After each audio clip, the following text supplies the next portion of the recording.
There is a scene in Damilola Orimogunje's 2018 short film, Losing My Religion, where Junior, the protagonist, comes home late from school and gets reprimanded by his mother.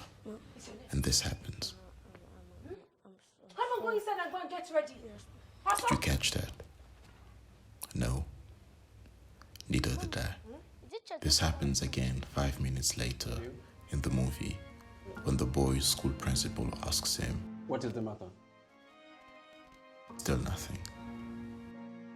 Orimogunje uses silence as an important storytelling tool, either coming from the characters or from the environment they inhabit.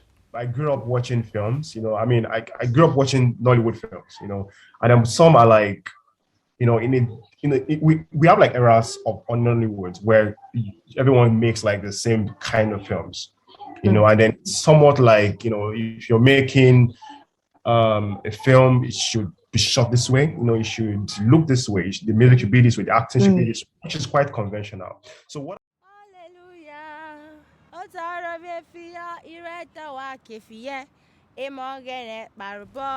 Hallelujah. In his paper, The Captivating Use of Silence in Film, How Silence Affects the Emotional Aspect of Cinema, Eric Bill defines a sound palette as simply the film's colors. Every sound, tone, or noise is a distant hue or shade. Damilola Orimogunje is very much aware of the importance of picking the right sounds and using them like a painter would use color to set the tone of the movie.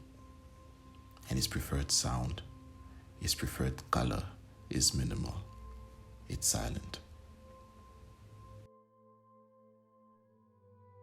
In his movie, For Maria Ebun Pataki, we're introduced to Darren, played by Meg Otanwa, a new mother struggling with postpartum depression who begins to withdraw from the people around her. Throughout the film, there are long stretches where there is no dialogue, no sound effects, and little to no music. Instead, we see Maria moving through her days in near silence, grappling with her emotions and trying to make sense of the world around her. I just realized that if you're making a film and then everyone in, let's say, 95% of the films you're making is dramatic, does that mean that we don't have people, does that mean that we don't have people in Nigeria who are quite, conservative, who are not melodramatic, who are quite, chilled, when it comes to interpretation of roles? Those are things I think about. And I feel like the film... This use of silence is incredibly effective in conveying the inner turmoil that Darren is experiencing.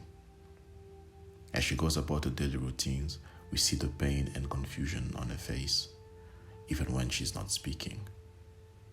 The lack of dialogue and sound also allows us to focus on the nuances of her body language and facial expressions, which are essential in understanding her state of mind. The silence in this movie allows us to explore the inner world of its protagonist in a nuanced and powerful way. Through Stephen Schwartz's absorbing score, Orimogunje successfully captures the mind of his protagonist and allows us to empathize with her. By absorbing us in this manner, he brings us closer to the tragedy within the screen. In For Maria's case, he wants us to understand the importance of mental health and the dangers of not paying attention. Even the parsimonious use of music in the movie speaks to the director's understanding of how engrossing a movie needs to be sonically and emotionally. Orimogunje's use of diegetic music is yet another tool in his arsenal for immersing the audience in the humanity of the character. And this is a technique he relies on and uses to great effect.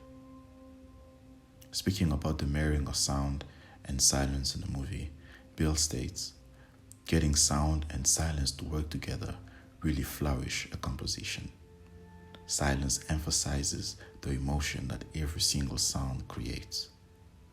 The term for this type of silence in film is called filmic silence.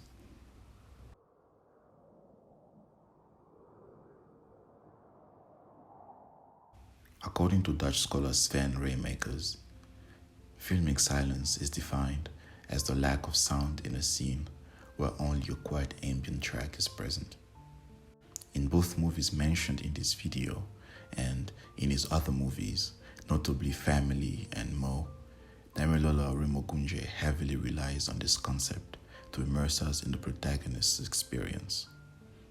In For Maria and Losing My Religion, the protagonists are not heard, and the director wants us to know this, to be in their shoes and feel the suffocating effect of it.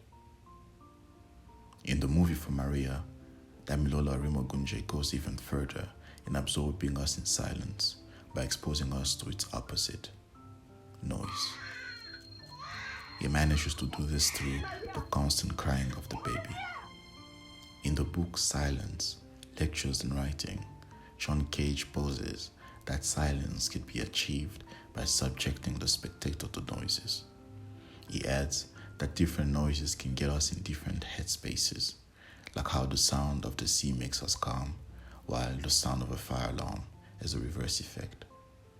Or in the case of For Maria, how the baby's cries tell us about their state of mind.